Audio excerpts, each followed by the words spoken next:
Okay, I want to talk to you guys about how to properly teach your horses to tie. So generally when I get a horse in my program and I don't know much about them, or they don't know how to tie, I don't put them in the cross ties at all. Generally we pluck them right out of their stall, they go right down to the arena and they get their groundwork done. So I know they're quiet and they're more willing to stand still. So Apollo just had his workout, and we are going to tie him in his stall using the rope halter, 14-foot line, and then a blocker tie ring. So these tie rings will actually pull through. I have a double end snap on it, so you can move it. I move it from stall to stall wherever I need it. And then as you can see, this little piece will flip up. So what we want to do is you're just going to double, here you're ready. You're going to loop your line over, and it's going to sit like that. You're just going to loop it right over that little pin, and that's going to make it hard. So you can see here, he can still pull through, but it makes it a lot tougher.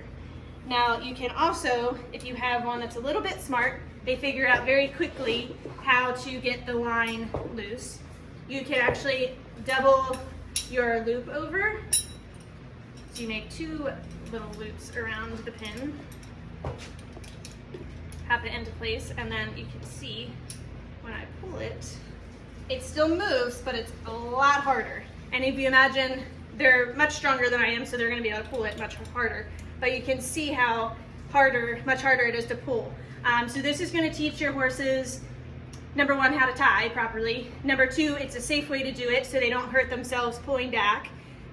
Once horses generally learn that they can break their halters, break the cross ties, it becomes a game. So we want them to learn not to panic when they get caught up in a situation, but also to come forward off of that pressure and not learn that they can break things.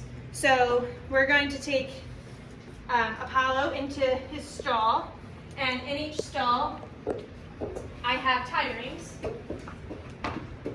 that are mounted up a little bit higher on the wall, so you can see it right here. So it's just a metal bracket.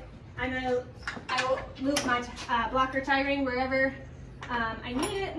I'm just going to shorten his line up a little bit so he's not. So again, I'm just going to loop it through. He actually doesn't generally need it doubled over because he's generally a good boy and he'll stand here quietly.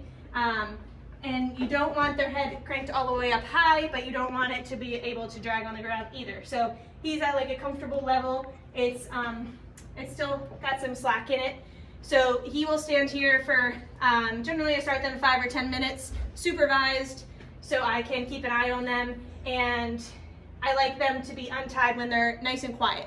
So he might stand here and paw a little bit. I don't care what they do in here. They can thrash around, they can slam themselves on the wall, but he's gonna learn pretty quickly that the quicker he stays quiet and just relaxes, the quicker he gets untied and can go back to his day.